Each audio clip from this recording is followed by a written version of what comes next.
Okay, here we are. EMAS preview. Coach Shepard, Marshfield. Coach H, BPS cross country. We'll get right into it with the boys D6. Boys D6. I mean, last year it was a runaway. Familiar faces. The team out of Tri-Valley. I mean, Bellingham put 5 in the top 11 last year, and they returned everybody. Mike Reisfelder, Cam Hasselbaum, Brandon Williams. Led by Ethan Carr. Carr was their fourth man last year. Brandon Gilchrist, Philip Jones was 14th, and he didn't even mix into the scoring. So yeah. It's Bellingham again in a landslide. The only question is, will Bellingham get themselves ready for that All-State meet to contend with Pentucket and Parker Charter and all those other schools? I don't think they were as well prepared last year because it was just a cakewalk in their division. But Bellingham by a landslide. And then things get completely interesting with, there were how many teams last year? A little more in the boys, there were 24, so we'll talk more about that 14 number when we get to the girls. West Bridgewater, Sylvain, yeah. Sylvain's team will be in the mix. They'll be in the mix. Cohasset Hall, they've had kind of a resurgence this year. They should be in the mix. Shout out to the Cohasset Hall boys. They'll be in the mix as well. Bishop Fenwick, Abington, led by Bryce Tolan.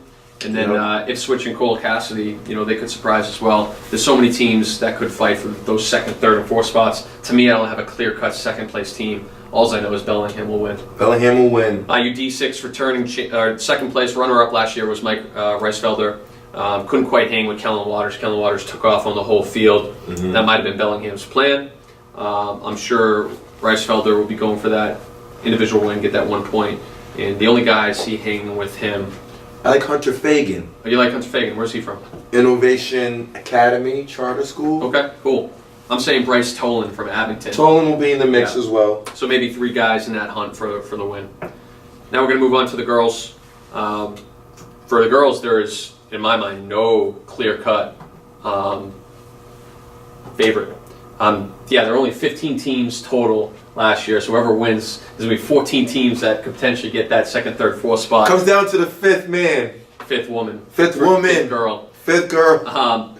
The teams that are going to be in it, in no particular order, in my eyes, Bishop Fenwick, Ipswich, Austin Prep, West Bridgewater.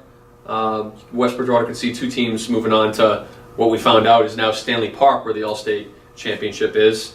And then Cole Cassidy should be in there. West Bridgewater Pack ran at coach's invite. And who knows? Any of those 14 teams could be moving on. How about the individual title? We have the same situation as Bellingham, where Mike Reisfelder was the runner-up last year and the top returner. Rachel Johnson from Coyle Cassidy, she's the top returner this year. She ran 18:58 last year. Yeah, a very respectable time. The only girl I see giving her a run is Devin McCarthy from West Bridgewater. But don't count out Grace Souza from Georgetown. As a freshman last year, she ran 20:36. So I just don't know how much she's made the jump. Yeah, we agree with the 1 through 3, but I'm going to tip my hat. I just feel what Jason has done at West Bridgewater, I think they'll be prepared, boys and girls, to move on to the next level. So if I had to pick a winner, I'm going to say Bishop Fenwick wins it, and West Bridgewater a second runner-up. Yep. Ipswich, one more girl that could be in that individual battle. Apologize in advance if I butcher the name. Nadja Ukert LaPlante.